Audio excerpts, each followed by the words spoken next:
Ladies and gentlemen,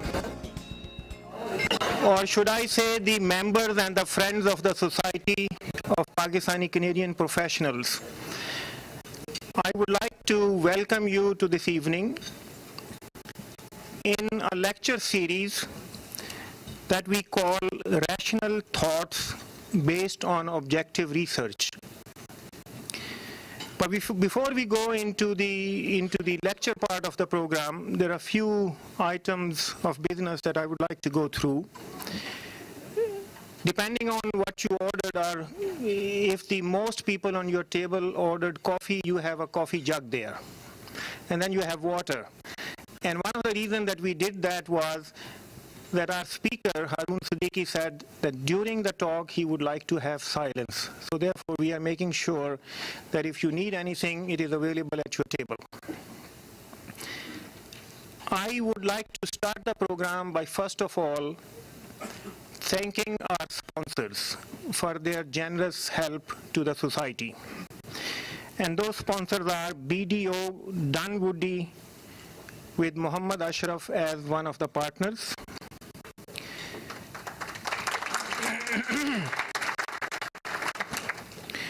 Bhabha Medical Center, Dr. Qasim Bhabha as the president. Grant Thornton, Thomas Owen as the partner.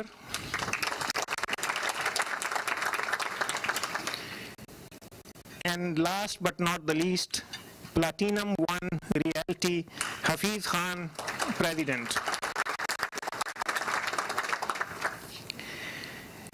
Now at your table, in addition to the program that you have, we have left there a sheet which basically is asking for your name and the email address. When we have to announce a lecture, we would like to do it in the most efficient manner, and we find that email seems to work very well. So please give your email addresses. Some of you have given us addresses that have changed. Please give us the most recent one. Now the next item of my business is that I would like to introduce to you the executives of the society. And I'm going to name them in alphabetical order, and please hold your applause until I have named all of them. Anwar Ahmed, Jameel Chaudhary, Sadaf Parvez, Zahar Rana, Jamal Shah, and Tawfiq Yusuf. Haroon Siddiqui has not been able to attend the function. And I would like to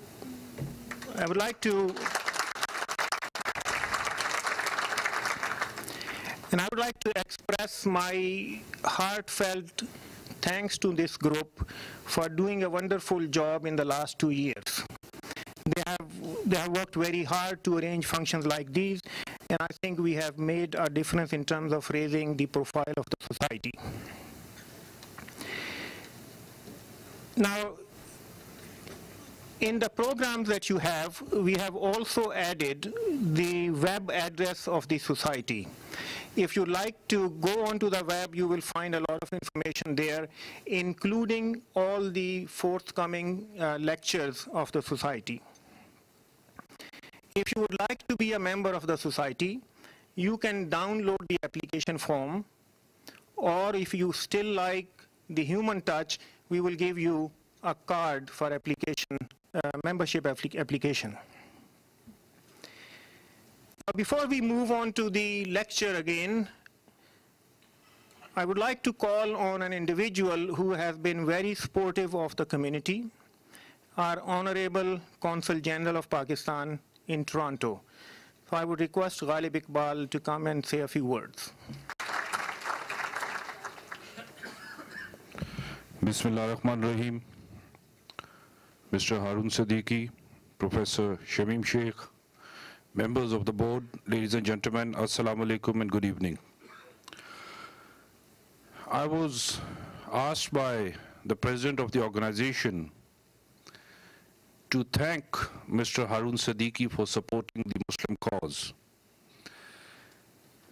And I told him that what Mr. Haroon Siddiqui is doing is not only for the Muslim cause, he is upholding certain principles in life, and we should not restrict him only for the people of our faith.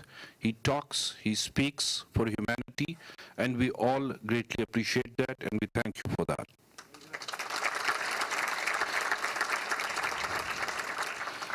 The topic is very sensitive. The Muslims around the globe are feeling the heat. I won't take very long, but I would like to leave you with a thought. When 21 youngsters were arrested in the United Kingdom recently, just 3 days before that, the Pakistani cricket team was playing against the British cricket team, and one of the bowlers, whose last name is Mahmood, he took 6 wickets and defeated the Pakistani cricket team. Next day, the British newspapers and media had lead stories saying that they found an excellent British bowler.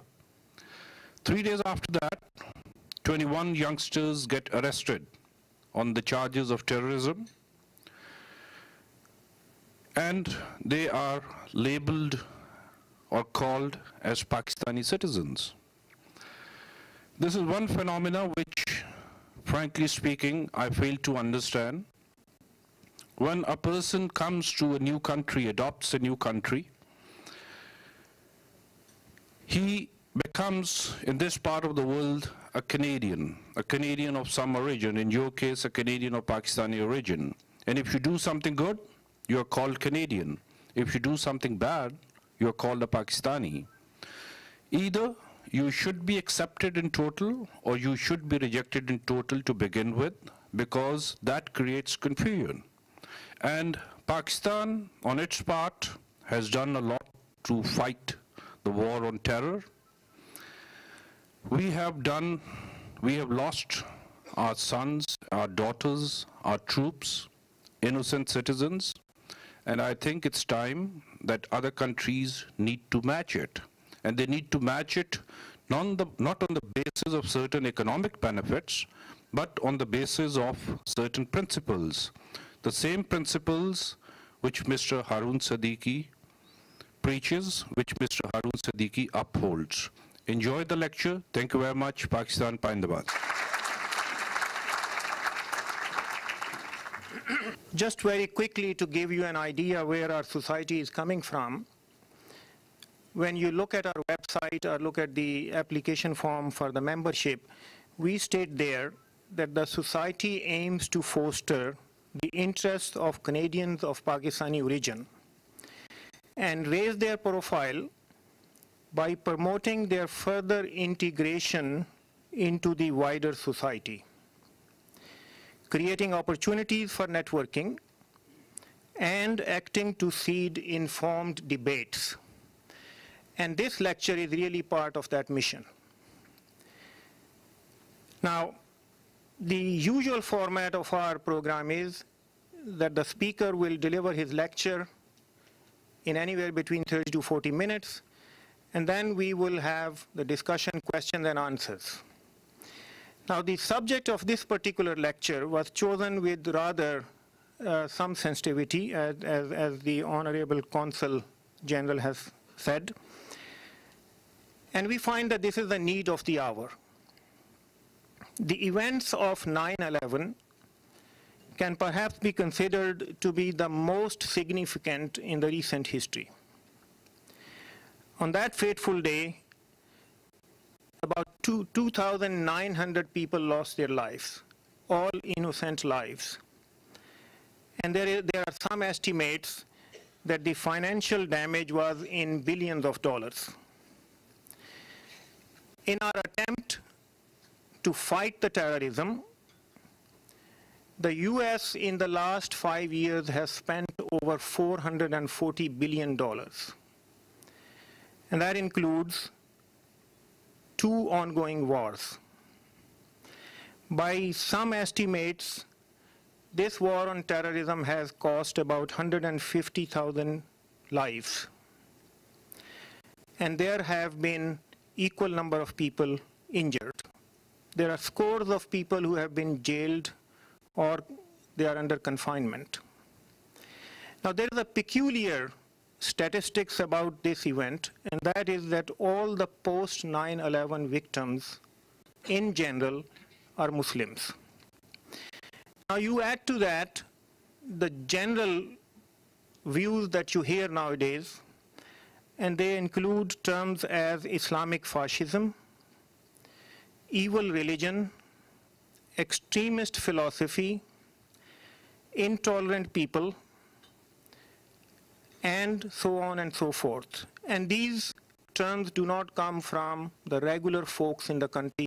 They come from the leaders in politics, religion, and business. Now, what should a mere mortal, innocent Muslim who wants to live a peaceful life should do? And I think that was the focus of our discussion when we decided that we are going to invite Haroon Siddiqui. And the reason his name came up was because, in our opinion, he is among us, in our midst, the most suitable and most qualified person to talk on this topic. Now, he has been writing in this country for about 38 years.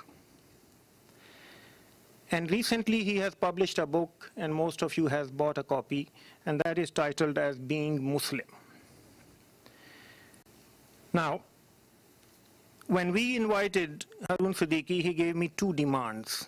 One of them was that he would like not to compete with the noise of the cutlery. And we are going to provide you that. The second was that he would like to have the introduction of himself to be very, very short.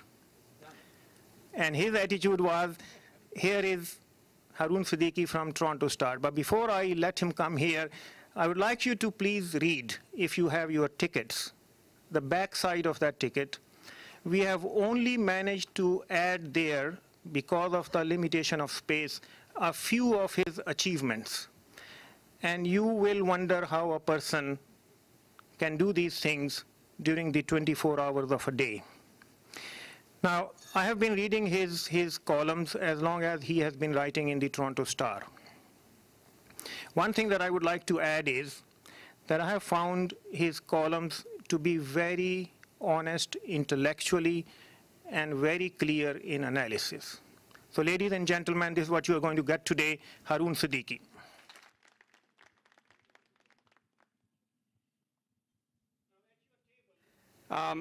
Those of us who know Colonel Anwar know that Mrs. Anwar has been going through a hard time health-wise, so we wish her well, good health, and we hope that the family gets through the hard time in a much better manner than it has so far, and we wish you all the luck. When Dr. Sheikh and I were speaking today earlier in the day, I asked him what was the program, and he said, you speak for 45 to 50 minutes and there'll be questions. Nobody should speak for 45 minutes. Nobody should have to listen to anyone for 50 minutes, unless, of course, you're a professor or an imam. And then you have the whole audience as a hostage, and you can do whatever you want. When I was doing this book, one of the most difficult chapters to write was Muslim challenges. And the thing that sort of kept coming is that Muslims these days talk too much and do very little. Maybe they talk too much because it's too much on their minds, and there's too much pain in their hearts, and they need to vent. But this is a strange thing, and they rant and rave all the time. But if you take the example of the Prophet Muhammad, Imam Bukhari wrote that the Prophet hated ranting and raving, and he spoke very softly with a smile on his face at all times. Bibi Aisha said he spoke so briefly that you could count the number of words that he used. Being a journalist, I took all of his speeches, or at least the authoritative English translations of them, and counted the number of words. All his famous addresses from Tabuk and so on, 800 words, 600 words. And his famous last address of the Hajj, 2,500 words. Our imams are barely clearing their throat at 2,500. So in that spirit, I take the lesson myself and shall from now on speak no more than 20 minutes, and we'll throw it open to questions and answers. This book was written because one fine morning I got a 2-page letter from Patsy Aldana, who is the owner and proprietor of Groundwood Books and the House of Nancy, saying I should write this book. And I phoned her back and said, why do you need another book on 9/11? There's a plethora of books on Muslims and 9/11. There are books by Muslims for fellow Muslims saying there is no problem. There are books by anti-Muslim and Islamophobes criticizing, attacking, vilifying hate literature in Islam, like Oriana Fallaci, bestsellers. There are books by Muslims who attack other Muslims and attack Islam in particular. And this breed is very popular these days. There are books about terrorism with scary titles to scare as many people as possible and drive up the sales. And there are, of course, geopolitical books and memoirs and so on and so forth. So issue kept asking this question, why are we writing another book? And the way it shaped up after much discussion and writing was that maybe the Canadian thing to do here is to bring out these different silos and write a cross-cultural book that can attempt to address all of these issues in a readable kind of manner, meant for the young and the old, Muslims and non-Muslims, politicians, non-politicians, and people of no faith or people of whatever culture. It has one message for all people, and that is the attempt. What does it say? As it turns out, and this was never really the aim, as it turned out, it became a book of challenging the prevailing narratives that Dr. Sheikh was referring to and the Consul General was referring to.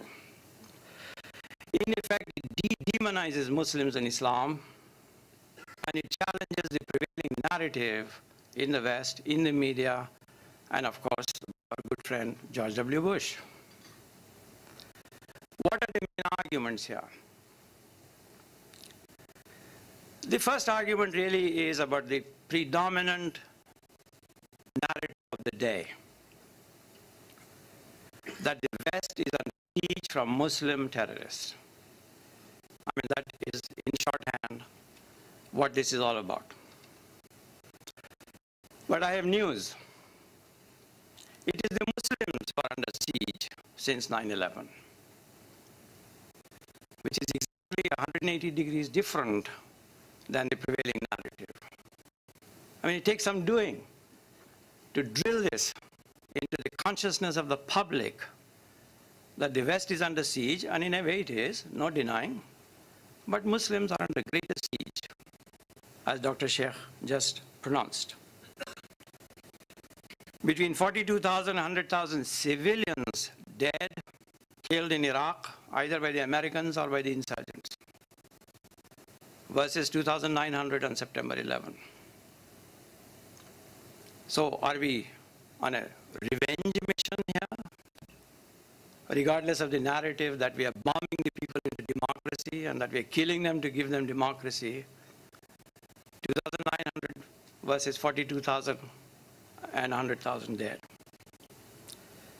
We don't know how many civilians have been killed in Afghanistan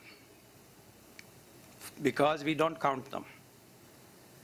Iraqi lives, Afghan lives, Muslim lives don't matter. I mean, this is an extraordinary lesson about the civilization that we are living in today, that lives do not matter, in the same way that Palestinian lives have not mattered for a long time. We, of course, have Guantanamo Bay and Abu Ghraib and the secret CIA prisons, secret flights, Meher Arar, 22 Pakistani Canadians and 1 Indian arrested, because they were a sleeper cell of Al-Qaeda, only to have all charges dropped against them.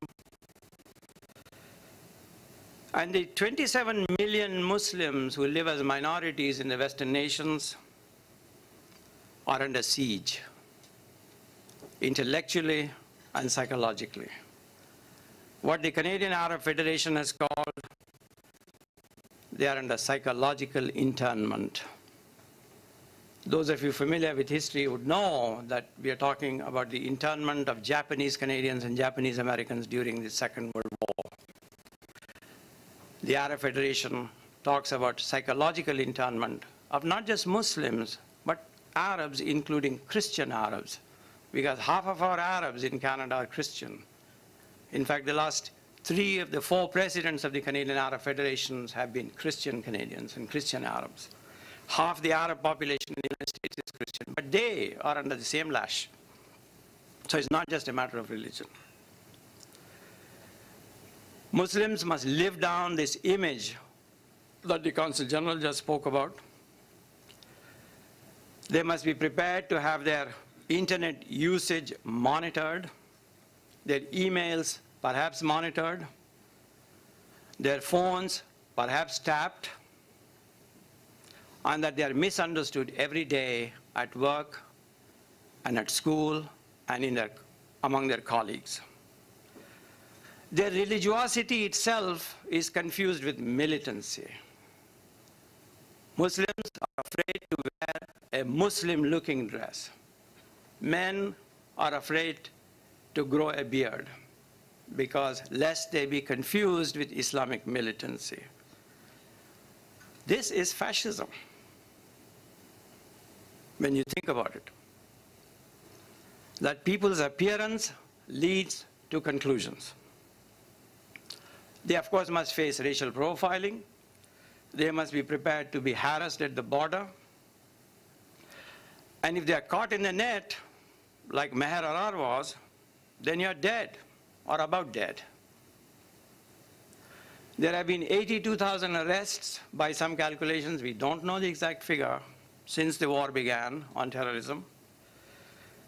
37 of them at last count, 37 out of 82,000 were charged with terrorism-related charges. Rest of them, total frauds or charges dropped. Day-to-day basis, Muslims are laid with collective guilt. Those of you who are familiar with Jewish history and the Second World War, the diary of Anne Frank, this Jewish girl who was hiding from the Nazis in Amsterdam. And if you go to Amsterdam, you should visit the Anne Frank house. In her famous diary, she wrote this line: when a Christian does something wrong, it is the fault of the Christian. But when a Jew does something wrong, it is the fault of all Jews. That maxim is being applied to all Muslims today, or most Muslims today.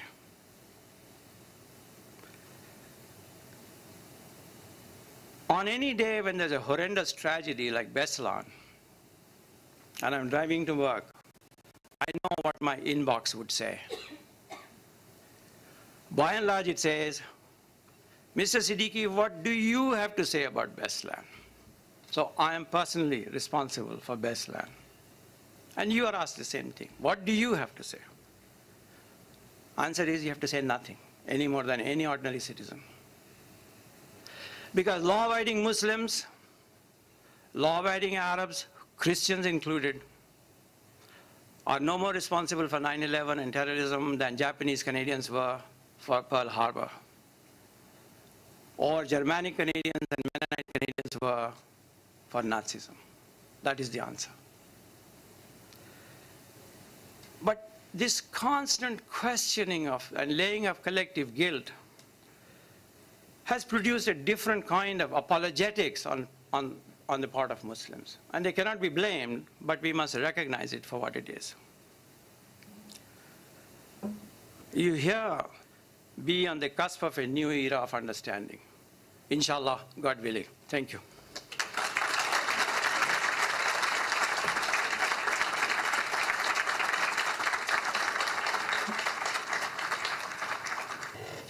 very much, Mr. Siddiqui, and as I had said, you're going to hear a dose of truth. It's about 10 o'clock. We have plenty of time for discussion and questions and answers. We don't have to sleep, you mean? I would like to invite the questions, and there are two microphones on the floor, one on my right side, the other on the left side, and I would like to suggest to please limit your comments to a question first. So please take that, Haroon Siddiqui. Siddiqui Saab, first of all, I'd like to congratulate you for making such a tremendous contribution to the cause. Then I would like you to reflect on the thoughts of my guru, Muhammad Iqbal, who you're familiar with, I'm sure. He, tackling the same problem you're facing today, said, addressing the Muslims, "Tera ilaj na London mein, na Geneva mein. Farang ki rage jaan, panjaye Yahud mein hai." Would you kindly reflect on that? And secondly, most of the naive people like me have problem understanding the cut and dry definition of democracy. Iqbal has reflected on that too, and I'm sure you're fully aware of his thoughts. A geopolitical nation-state phenomenon, the gameplay. करते हैं गुलामों को गुलामी पे रजामंद, तावील मसाइल को बनाते हैं बहाना. मेहरबानी करके इस पर रोशनी डालिए. Thank you very much. ये रोशनी ये है कि I fully agree with it. बात खत्म.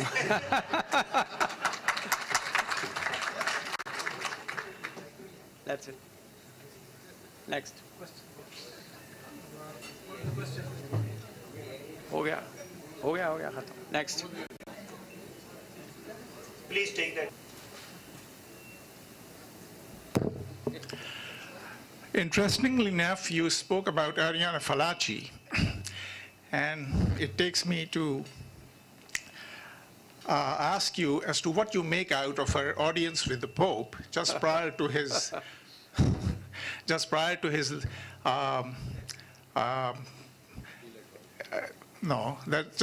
his lectures that he gave in Germany, where he spoke negatively and in fact very abusively, quoting a Byzantium king, about the prophet. Is there a link there? And then I will stretch further that you mentioned about the thinking people having realized or are beginning to realize now that there is a duplicity going on. There is a reformation of sorts that has begun on both sides. However, has it really begun? Because he spoke on behalf of 1 billion Catholics and spoke very negatively. And that really registered with most of the Western audience that he has. In fact, more than 1 billion, because there are many more who, they thought it was very credible that what he spoke. Yeah, two responses to that. It is true that the Pope had given an audience to the Islamophobe, the late Oriana Fallaci last summer, that they had done it under the radar, and that an Italian journalist actually found out about it, reported on it, and then the Vatican conceded, yes, that she had been here. But the Pope can meet anybody he wants. You know, what really matters in the end is what he says and what he does. What he has said and what he did do last Wednesday was highly objectionable. But it is not surprising because it's very much in keeping with what he had said as cardinal before. And all his statements vis-a-vis Turkey, saying Turkey should not be in Europe because it is Muslim. This is a Christian land. And the Pope has been full of contradictions. On the one hand, he says that rationality and Christianity go together, rationality and Islam don't. He suggested that, which is an incredible statement for an intelligent man. Because fact remains that every religion claims that they are the chosen ones. Every religion claims we have the ultimate truth. But to go to the next level and say, I am rational, but you and your religion is irrational, is thoroughly irrational. Second thing he said was that, he has said not this time, but previously, that Islam and modernism have great problems. Maybe they do. But the Pope has a bigger problem. Because he says that Europe is a Christian continent in which a Muslim nation cannot come. This is not very modern. This is very unmodern. Because Europe bases itself as a democracy. And as a democracy, you cannot be saying that we cannot take a nation because they are on and on it goes. So the point of it is tomorrow's column. Tomorrow's column is on the Pope. And I'll ask you one more question. Yes. What is the way out from this strangulation and the psychological internment that you mentioned about? I think the answer to that really is sort of implicit in what I have said. The answer really is that we ought not to make the mistake of playing on their ground. Because the moment you go on the defensive, I mean, of course, you know, who in their right mind, I mean, do you know of people who say, yes, we love terrorists and so on, and that's rubbish. I mean, everyone says this is nonsense. But to play on their ground, on their turf, is to concede half the battle. I think you have to deconstruct this public discourse that is going on in almost Edward Saadian kind of way and handle it accordingly. So anytime somebody says, what do you have to say? Your answer is, I have to say nothing any more than you would have to say. I mean, the brother here was telling me this great story, you know, says at some dinner, somebody, some otherwise seemingly intelligent, smart, modern person in a suit said to him, you're from Pakistan, you're Muslim. And he said, are you Christian? That's a brilliant answer. Because don't play on that turf, you know? I'm a Canadian. And say, are you Muslim first, or are you so-and-so? This is like asking a woman, are you a mother first, or a sister first, or a wife first? I mean, this is nonsense. We play different roles in life. This is a fact of life.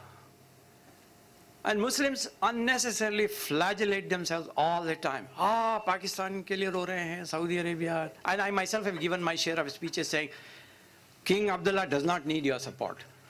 President Musharraf can look after himself. Worry about Canadian issues, about your children, democracy, you know, equality, so on and so forth. But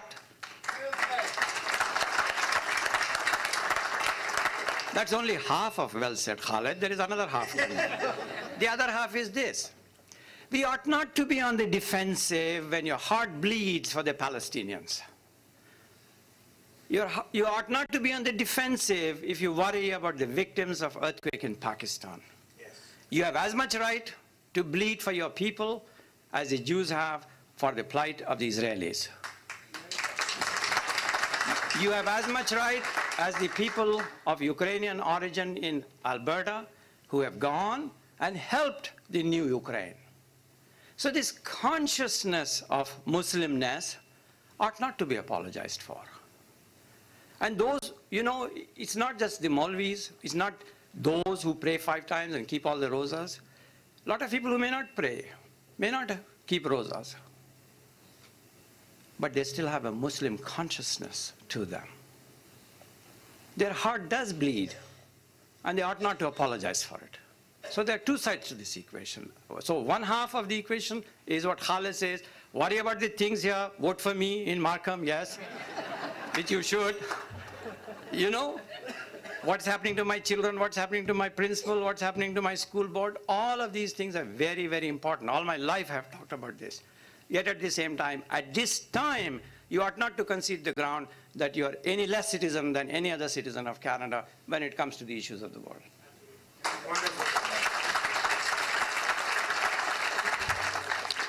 Mr. Siddiqui, terrorism, however bad it is, it's indeed a reaction to a lot of brutal actions. And we Muslims in general have become quite apologetic about it. The thing is, and having been abandoned by the governments, the militias or the individuals have taken the role of defending whatever is left to defend. The thing is, one of the problems with Muslims is that we, in order to condemn this modern day terrorism, we are forgetting the reasons, and we are forgiving those people, those actions which have really born this terrorism. In fact, terrorism has been the brainchild of the West, because whatever they have inflicted in Palestine, or the Russians have inflicted in Chechnya, or the Indians in Kashmir, or other places, it's a reaction. And unless something is done about the actions, some form of terrorism is going to continue in this world. Please reflect on this. Yeah. You see, I mean, fact remains that terrorism is a terrible thing because it's an action against other civilians. So you cannot say because they are killing our civilians, we will go and kill our civilians too, because both are terrible things, and we should not hesitate to condemn both of those things. I mean, that is a clear fact of life. That's one.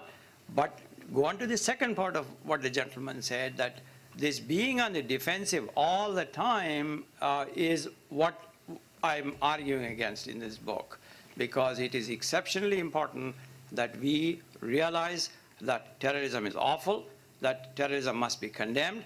All right-thinking people should be joining those efforts, peaceful efforts, at combating it. Yet, at the same time, the same voice needs to be raised in a greater voice about all the injustices that are being done, that are creating a lot of mayhem and creating immense amount of death and destructions in what are now Muslim lands at this point. So you are left with this sort of presented as a dichotomy, but it's not a dichotomy. It's a simple, straight fact of life. And we ought to be straightforward about both those issues. Ma'am. Not to reduce the power of the press, but all of us have some power. Yes. We have friends, we have neighbors, we have co-workers. We can present ourselves, as reasonable, ordinary, practicing Muslims. And most people will have, most Canadians, most Americans would have met and known these people. And yet, this link of Islam with terrorism, with evil actions, still continues to exist. And it is for us to present ourselves and to negate that and say that we are Muslims, we are proud of being Muslims, and we do not believe in any of this. Agreed, 100%. I mean, that's the point, that everyone as an individual, as a citizen, has a right to participate. You know, I've always said, you know, you sort of argue yourself either way. People are not turning out to vote. So my counter-argument is the right to vote carries the right not to vote. Point made. Yet, democracy belongs to those who participate in it. Otherwise, the parade will just go by you. It's as simple as that. So this idea or ideal that we have, that they will do the right thing, they'll do the moral thing, is an ideal that does not translate into reality. Democracy belongs to those who participate in it, in the trenches every day. Day in and day out, at the municipal level, at the provincial level, at the school board level, at the federal level. And you have to be participating by casting a ballot, of course, going and helping even Khalid Usman. If you don't agree with him, doesn't matter. Or he's supporting Michael Ignatieff, and there was a great argument here, why are you supporting Mike? Doesn't matter. You know, some people even vote for Mr. Harper. So what can you say? Participate. Write a letter to the editor. You know, मैंने आपको खत लिखा था, छपा नहीं है. Star gets 150 letters every day, 10 are published. So that's the ratio. So you get 15 letters about a topic, 1 makes it. And the second problem, they'll phone me. आप ऐसे लिखिएगा. अच्छा साहब, मैं तो आप क्या करने वाले हैं? मैं सोच रहा हूँ खत लिखने की. सोच रहे हैं. And then they keep thinking and keep thinking. So this is not Shakespeare. This is 250 words on the spot. You got to do it then. By the time you think, there's a new news cycle next day, you know. You have to be quick. And then thirdly, the same people will tell you to do these things say, I cannot write. क्यों नहीं लिख सकते आप? Income tax department will come after me. Or my Jewish boss will go after me. Yeah, you're not living in South Waziristan. You're living in Canada. Mr. Harper doesn't come after you. If he does, actually, it's a great story. So we must participate. Sorry, yes. Yes. Siddiqui Sahab, I don't know if you have addressed this subject in your book or not. I haven't had the privilege of reading it yet. But you spoke, yeah, I intend to. I intend to. You spoke about the changing discourse and the recognition, both in the public in the West and perhaps in the public in the Muslim countries as well, of a changing discourse of the moderation and the recognition of the duplicity of the governments, perhaps in the United States. My question to you is, do you find the same moderation developing within the state structures itself, in the governments that you talk about, the governments in the West and also the governments in the Muslim countries? No, you see, I don't. I mean, that's a great problem now. And there's a separate argument. And I was developing it for the book, and I left it because there's only so many things you can do. We have a bigger problem. The people, generally, Italy, Spain, Great Britain, to some extent, despite the fear campaign, almost 50% of the American public, a majority of Canadians on this issue fully understand it. But their governments are taking a different path altogether. So there's a disconnect between democracy and what the governments are doing. So this is a democratic deficit that we are developing in the Western world. You know, we always hear about democratic deficit. They don't vote, they don't participate. This is a bigger democratic deficit at this point that we face. And this issue will come up one of these days as to why the public feels this way and the governments do different things. So, you know, there are arguments for it, that a government cannot reflect the public opinion, it changes all the time, and so on and so forth. They must act in what they think to be the interest of the country. They have their own philosophy. Mr. Harper being conservative, he does it in a certain... All of those arguments are valid in a democracy. But if you consistently, unmistakably are going against the will of the public on very important issues, it'll catch up. So this really is the next coming issue of democracies. And that's a very good point you make. So the hopeful sign is that people are here. The next question is we have to sort of force the governments to do it. I mean, this is like the same thing, you know. You ask Canadians, what do you think of poverty? Yes, we must resolve it at 85%. But when it comes to government has to balance corporate interests, this, that. And Uzma Shakir and his NGO doesn't get the money that they need. So this is the constant struggle that we have, that we must continue to sort of participate in and raise our voice. So. Assalamu alaikum. Wow, that's really loud. Mr. Siddiqui, the timing of your book has been excellent. Luckily, I had the pleasure of reading it by the end of today. And it was funny because I ran into somebody and I told them I was fasting today, and they said that, wow, that's, you know, I don't meet a lot of Muslims who actually fast. And he said that that's very unorthodox. And I said that's very ironic, because actually it's a quite orthodox thing to do. In light of that, it seems that there are two forms, two different paths for which to go. And in your book, you seem to reference Deen and Dunya. And I find that very interesting because, you know, at the end of your book, you say that there's a hope. The question is, which way? I mean, me as a youth, I'm a little confused here. Which way does the hope lie? Does the hope lie in me going to the riots or the protests and making my voice heard as such, or myself as an individual simply leading life exemplary and yet somewhat frustrated by the current situation?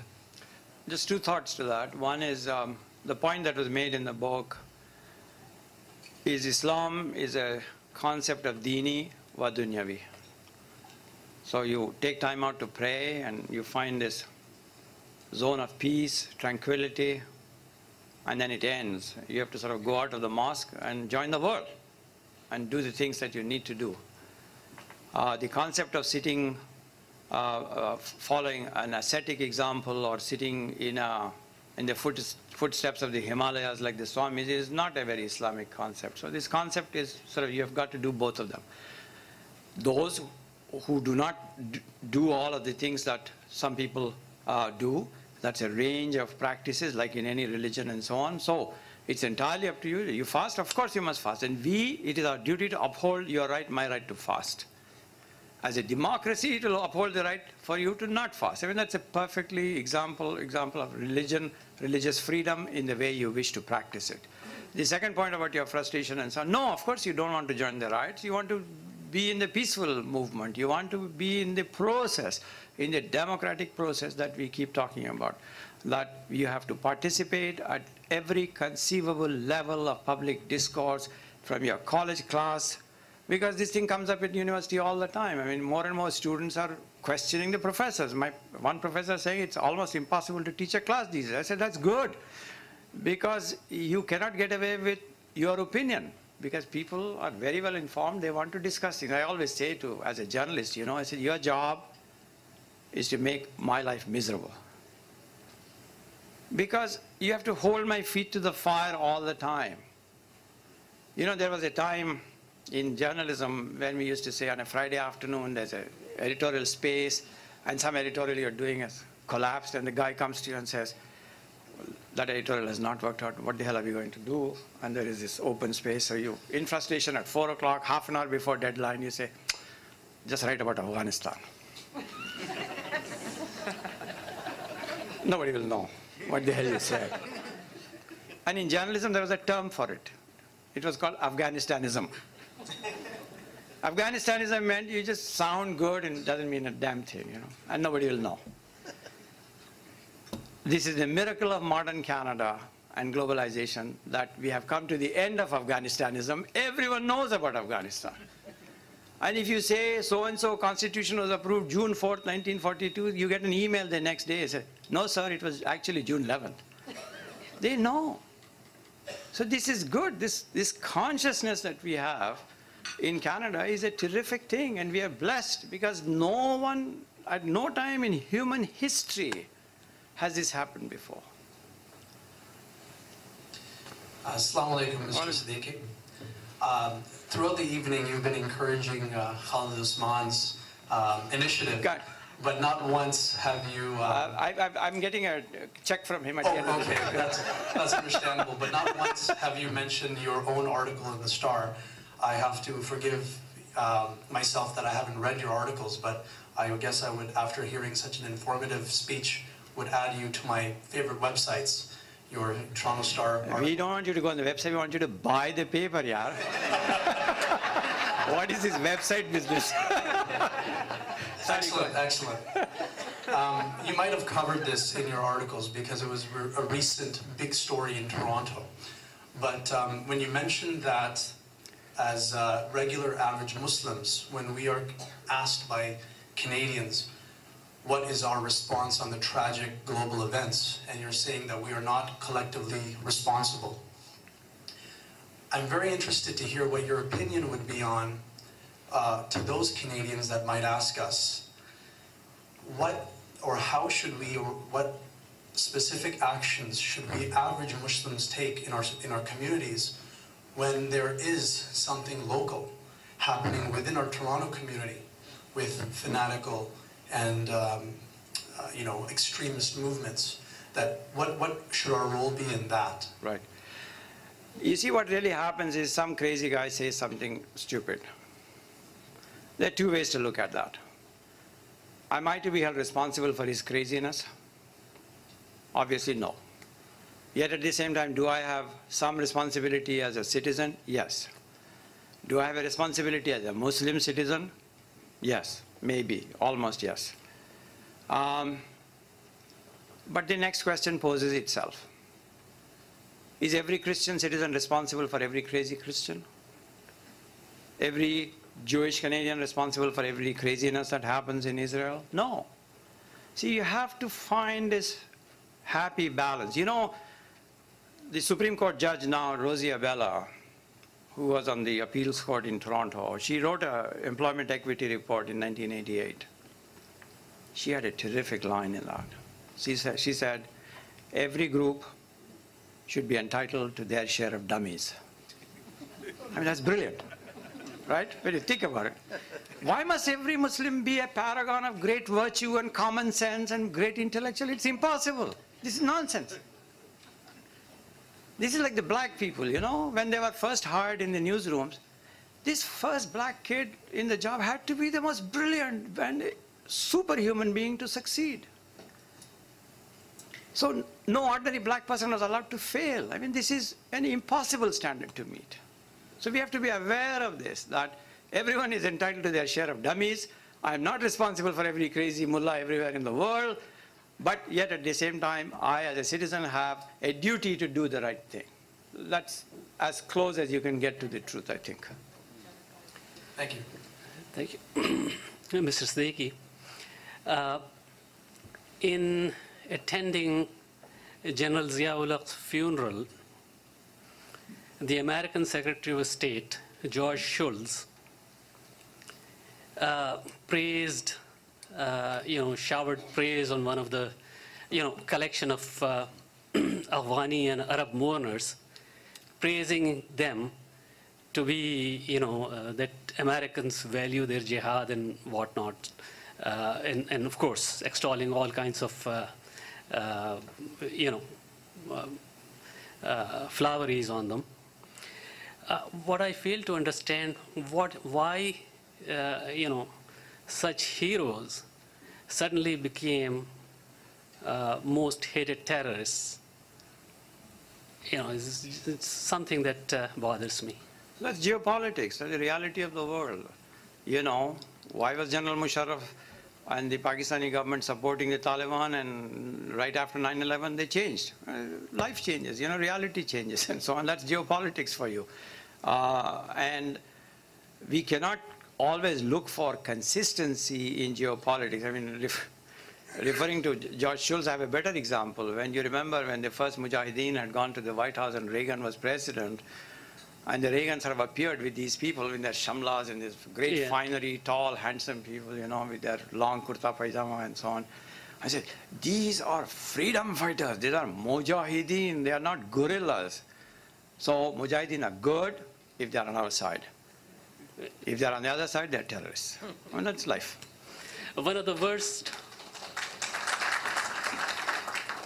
worst kept secrets in all these 4 years was the strong arming of Pakistanis to the very fact that they'll be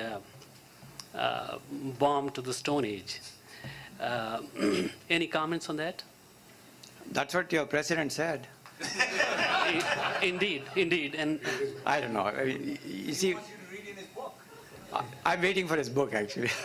No, we don't know. I mean, you see what happens is these kinds of discussions take place all the time. They play heavy off and on, and they may have said it, and he almost sort of conceded that he may have said it. So why are we surprised? I mean, this happens all the time. There's nothing new about that.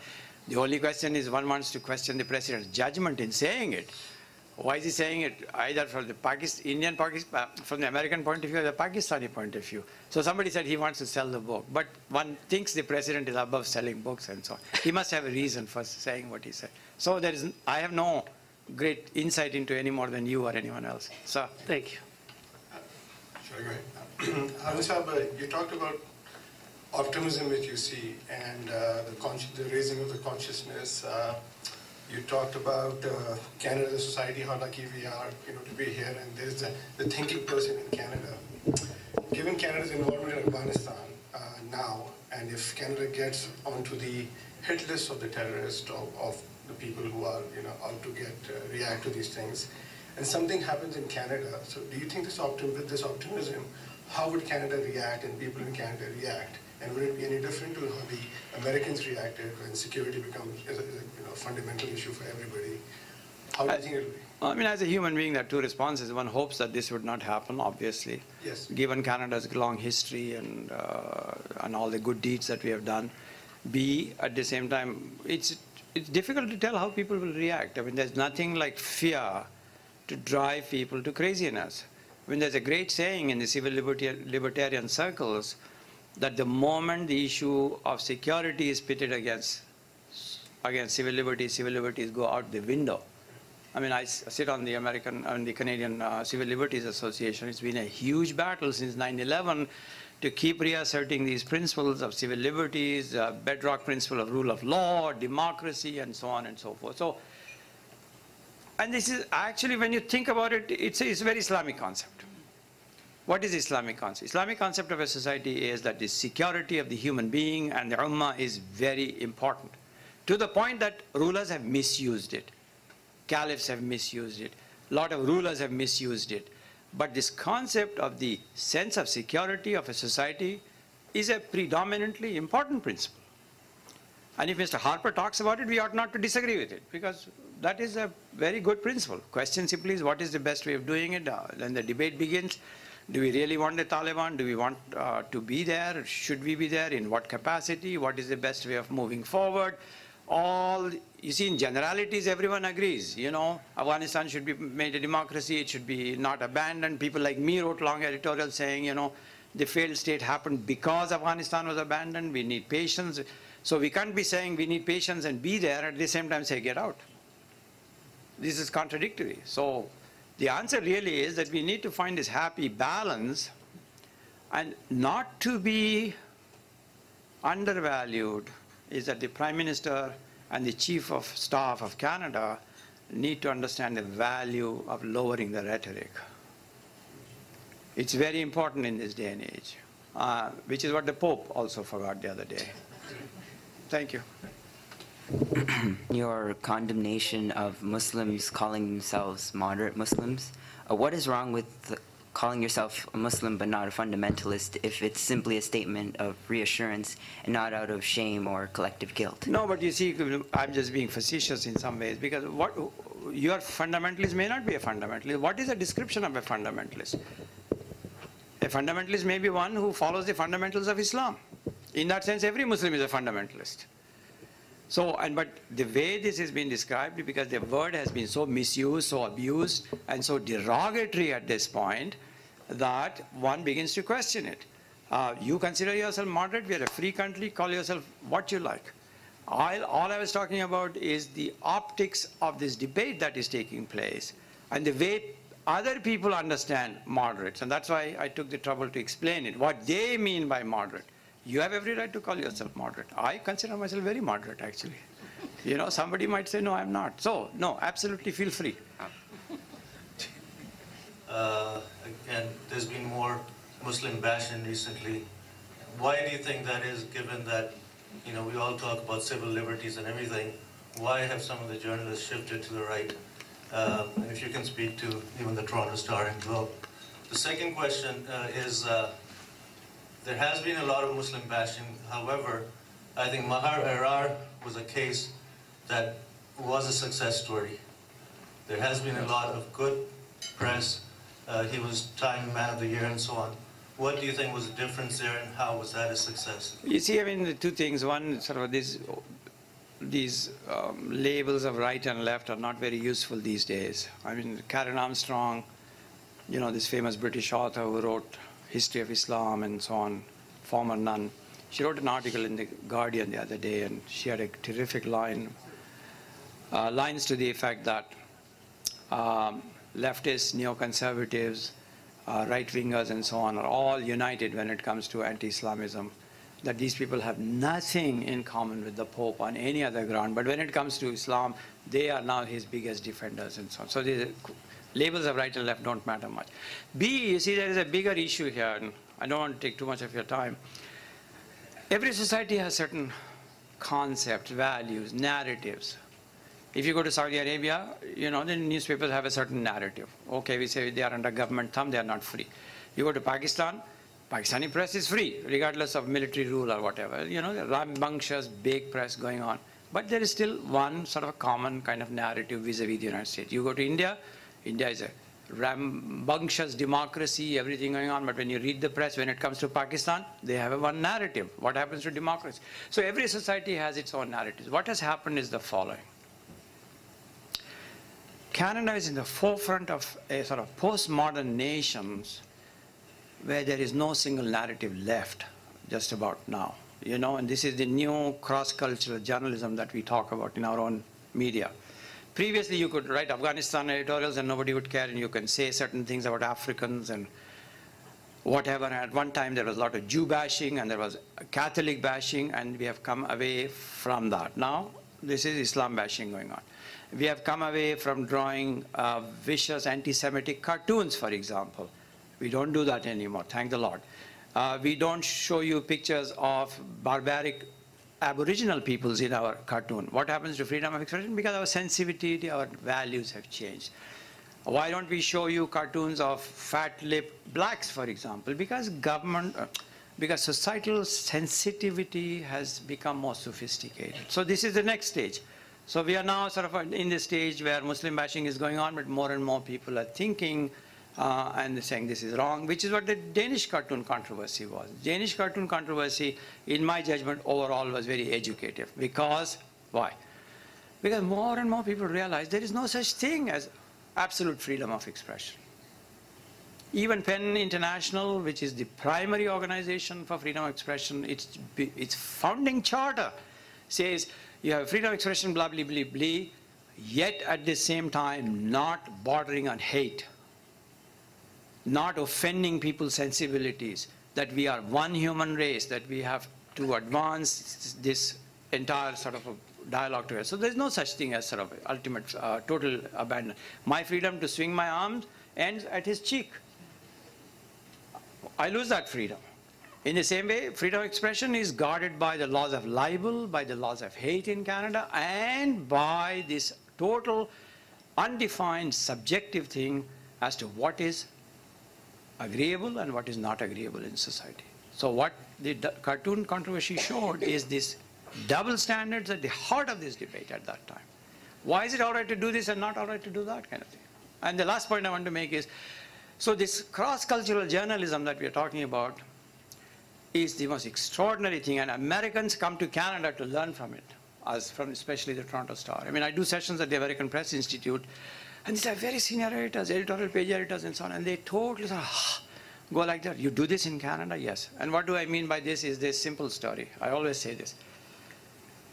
I was on Danforth Avenue once, 5-10 years ago, and we were talking to Greek Canadians, and one old geezer said, sir, you don't report this news from Athens, this. So I said, sir, there is nothing I can tell you that you don't already know. You are connected to this by satellite television to Greek television. You can hear the Greek radio. You have your own Greek ethnic newspapers. There's nothing I can tell you about Athens that you don't know. And he looked at me and he said, but you have not told me that. I mean, that's brilliant. What is he saying? He's saying as a Canadian, he wants affirmation that he exists. He wants affirmation from the Toronto Star that his story matters. So I said, but sir, I have to write a story in such a way that the other 99 communities understand.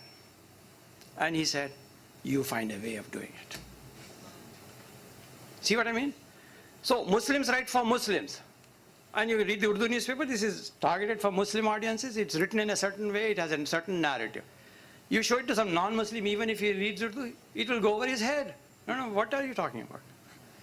So the great challenge of the age is to talk, write in a way that crosses cultures, that crosses narratives, that crosses religion. This is what is required at this time. So we are learning, and I think that's why I have great sort of a reason for hope. So, sorry, the second part of the question, like Maharara. But yes, it was good. I mean, Maharara was good. In that sense, Danish cartoon was good. In my judgment, even the Pope controversy is good, because the more discussion, the better. You know? My point is, what are the lessons learned? Because that was a success story. No, that was not a success story because a man was tortured. How can it be a success story? No, I mean the media success because he... No, it's not a media success. Anytime any citizen is tortured, put in jail, and not looked after, is not a success. As simple as that. We have to stand by that human being and say, if this success comes at this price, it's not worth it. I would rather not have good media coverage.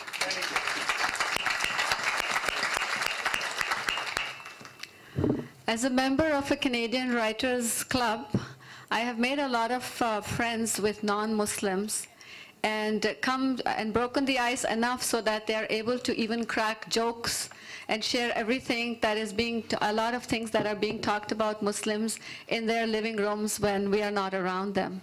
And most of them are giving me this feedback that not enough of you are doing enough things to counteract this negative publicity that's going on about you.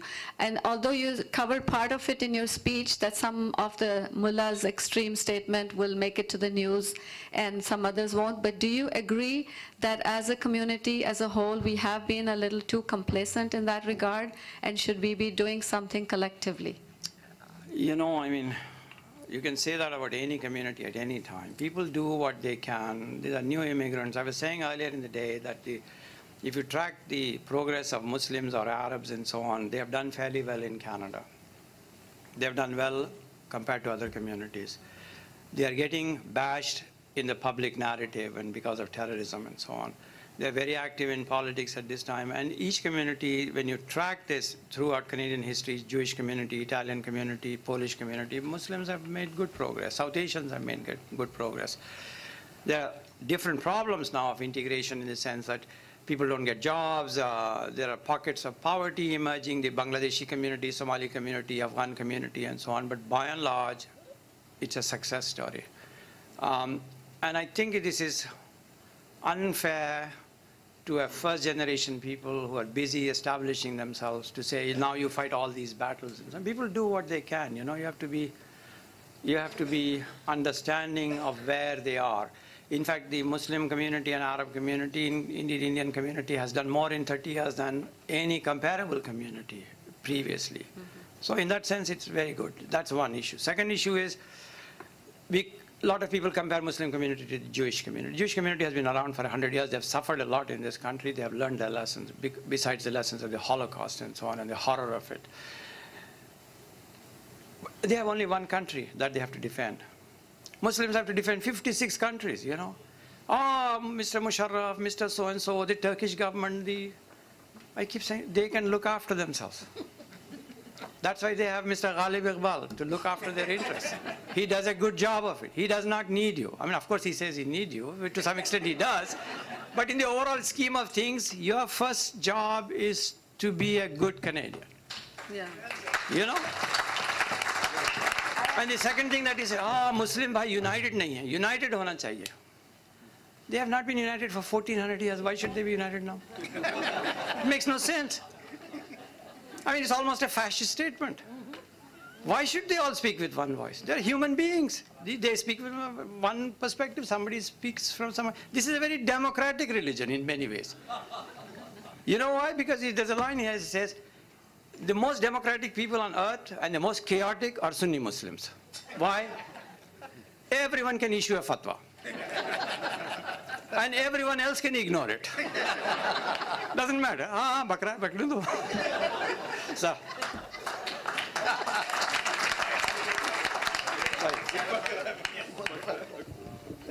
Assalamu alaikum. My question basically, in your book you talk about briefly about Germany and how there's a push there by the German government to have imams speak in German and not Turkish and that type of thing. So, and in light of recent events here in Toronto, like after the 17 or 18 young boys were arrested, there was a lot of talk about integration in Canada. And I know, like, growing up here in Canada, like, Canada's a little, I always thought it was different from America, and that America used to always be like known as the melting pot, yes. And how it was all about you have to become American and you don't really keep your culture.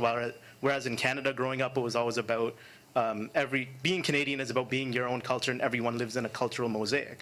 My question basically is, do you think that there's now a trend in Canada towards becoming more of a melting pot type of society, and that we should just all integrate and we shouldn't wear certain clothing anymore in public, and like, is there a push towards that? Do you think that's happening? There's some push towards it since the 9/11 thing, but overall, no. Overall, I mean, communities have their own identity and culture, and Section 27 of the Charter says the rest of this is a multicultural country, the only constitutional multicultural country in the world, and this is an interpretative clause that says the rest of the Constitution should be interpreted in light of Section 27 of the Charter.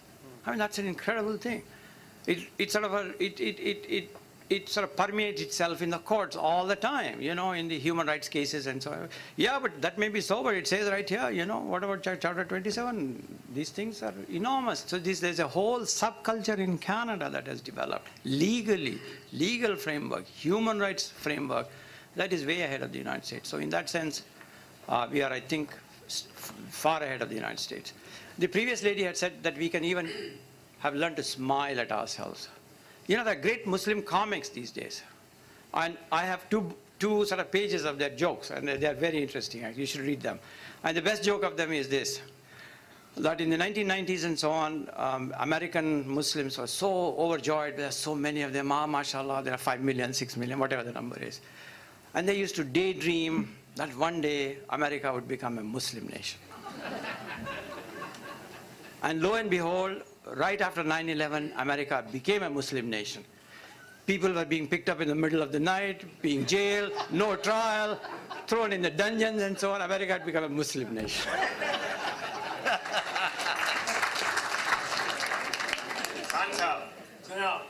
Siddiqui Sahab, thank you very much for being so magnanimous to agree with me.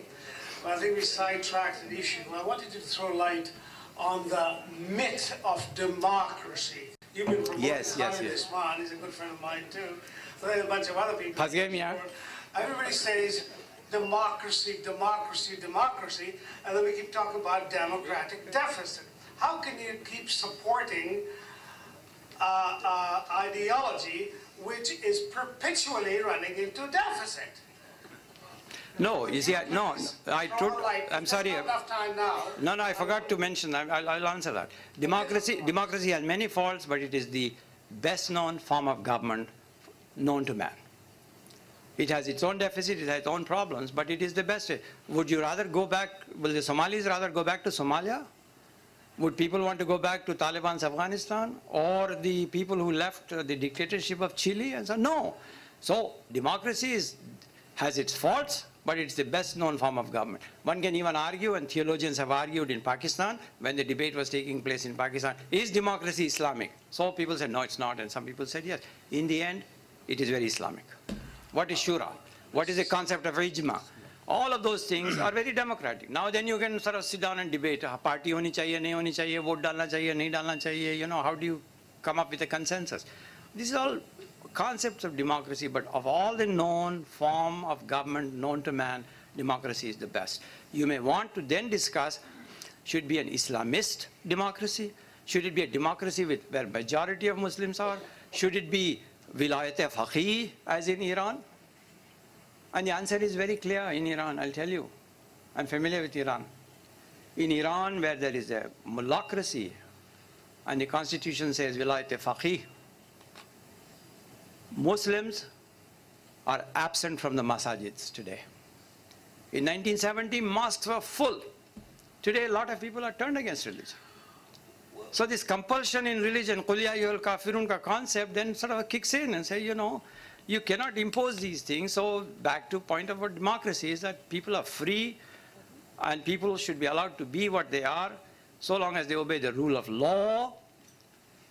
And as a Muslim minority, it is your Islamic duty to be a good citizen, to follow the law of the land so long as it does not conflict with any of your 5 basics.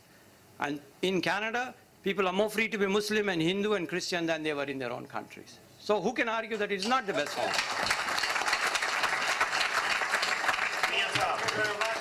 Thank you. Mr. Siddiqui, you have been around for over 30 years. My question is that how 9/11 has impacted you and how you are handling it. We want to learn from your experience.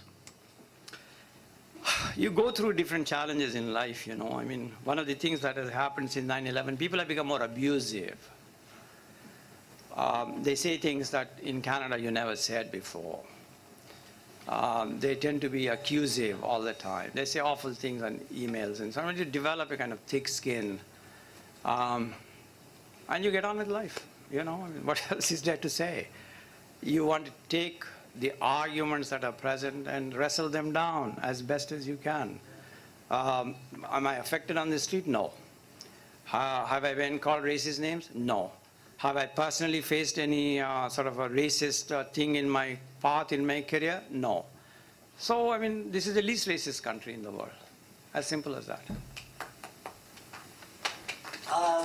Sorry, just a question. You said in your speech how a lot of Muslims were very passive and how we should be more active. And when other people have asked questions of how to be active, you just sort of said, oh, we should just be good citizens and we can just do what we can do.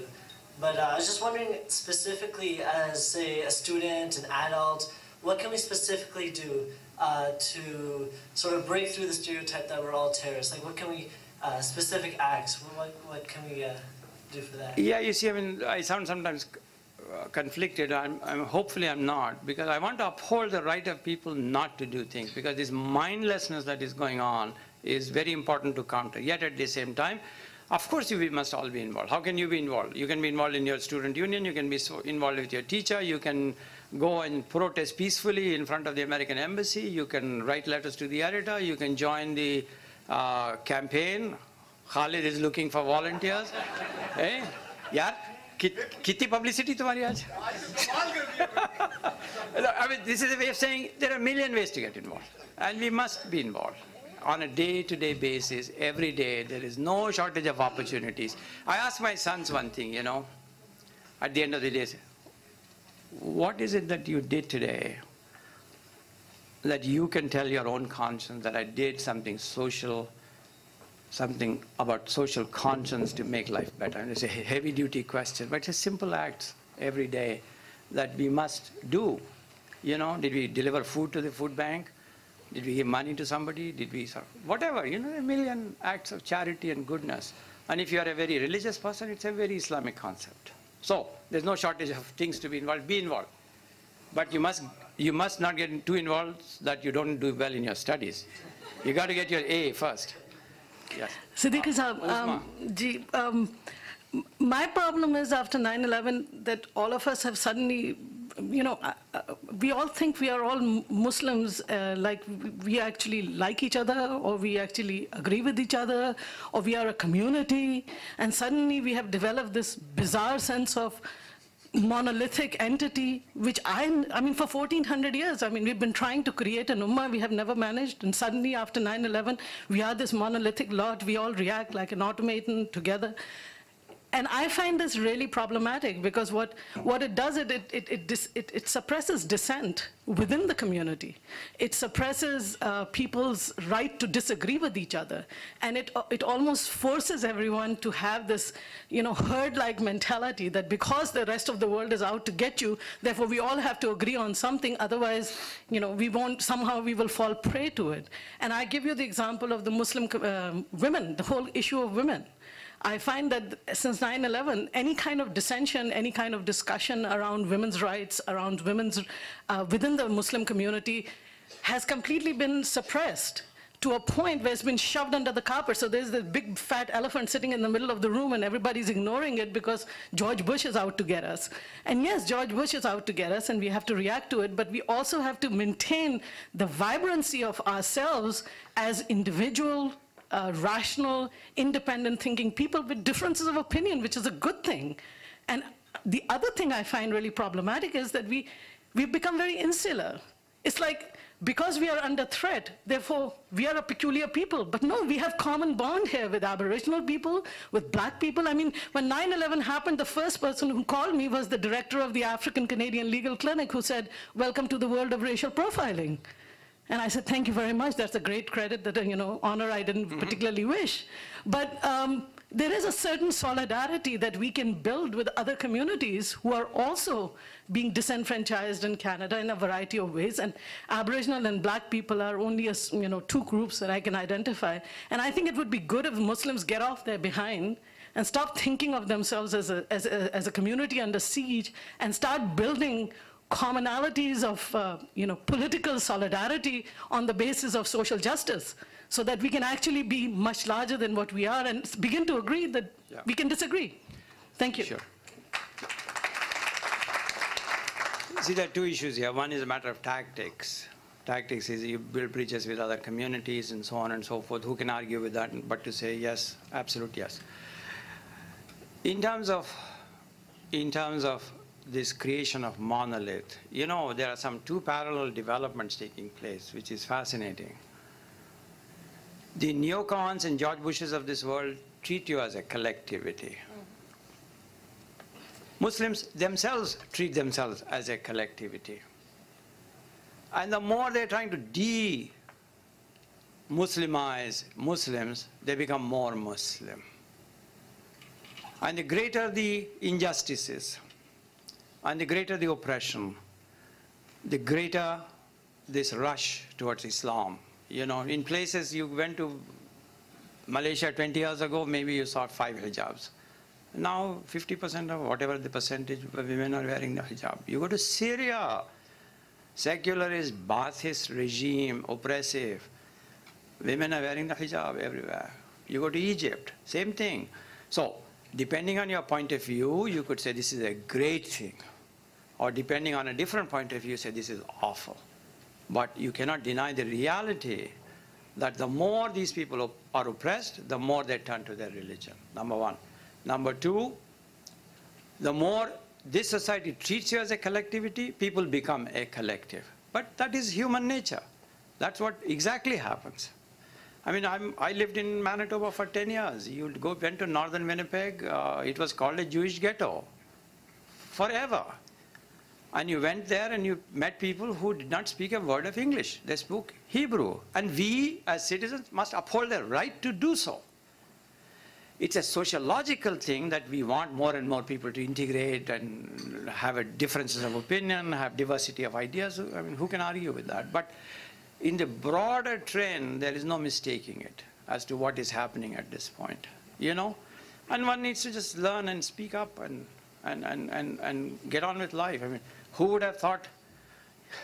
It's a long debate, First we said all the terrorists are coming from the madrasas, Wahhabi madrasas. They must be closed. The people in Madrid, they didn't come from any madrasa. They were born and bred in Spain. The folks from Bradford are not a product of Taliban and Waziristan and madrasa. This is a universal phenomenon. So this tendency to impose a religious identity on you or to find a religious reason to divert attention from the geopolitical imperialist causes is making Muslims more Muslim. So you have this great dichotomy that's happening at this point. But your point is well taken. Last question. Can I take the liberty to bring an issue that you raised, and I found it quite intriguing, and that was the comparison between the house Negroes and the house Muslims. Could you expand on that? That in this No, you see, Tariq Ali, being a mischievous fellow and a great guy, an old lefty, he said, there was a time when the Americans used to have house Negro. House Negro was a term for the guy who worked in your house, who was kept in the house in the shed or whatever. He was very grateful that he had a shelter, that he could eat properly, that he was not subject to this ongoing, vicious, day-to-day Negro bashing that used to go on. And then he would reflect the prejudices of the master. What do these blacks do? Yes, sir, yes, sir. He had to agree. It's a pathetic situation. What Tariq means is the society is looking for house Arabs like that to agree and confirm their prejudices at this point. Aren't Muslim horrible? Ipso facto, Hirsi Ali in Holland. Hirsi Ali is very popular. Who is she popular with? He's popular with the most right-wing people. But I have good news for you. I just visited Holland 10 weeks ago, and there has been a change in thinking in Holland. This is madness. What are we doing here? There's a higher consciousness at this point. This is not to say Madam Hirsi Ali should not be entitled to her views. I might think they're crazy, but that's fine. But at the same time, if that is the only voice that people hear, then we have a problem. You know? So back to your point, everyone is entitled to their view, yet at the same time we have a democratic deficit and a problem in the media when the entire discourse is controlled by the extremes, either extreme right-wing or extreme militants and whoever. And what about this ordinary day-to-day law-abiding citizens and so on? That was the point. Thank you very much. Ladies and gentlemen, I would like you now to please join me in thanking Haroon Siddiqui for a wonderfully intellectually stimulating talk and the discussion. Thank you very much.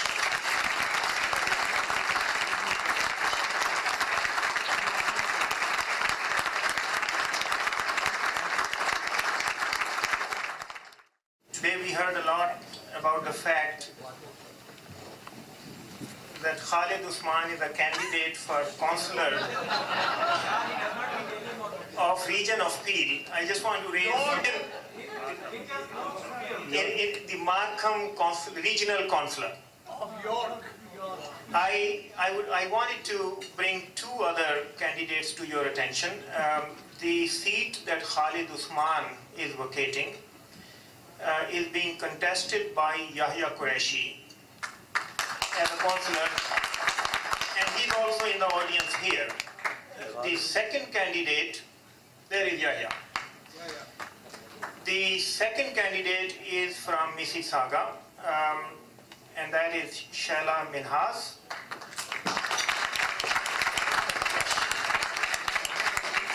She is contesting for the trustee position in Mississauga area.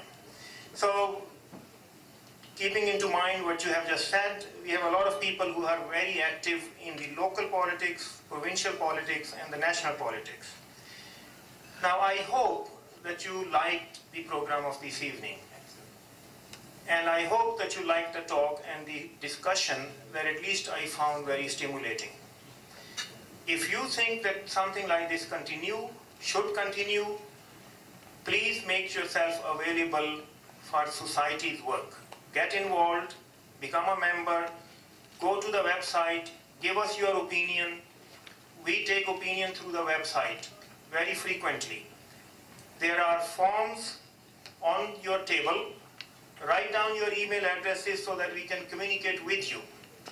And I think by learning together, we can move on to the community and the society and continue the educational process with communities from other parts of the world, Canadian society. So thank you very much, good night, and great Ramadan Mubarak to you.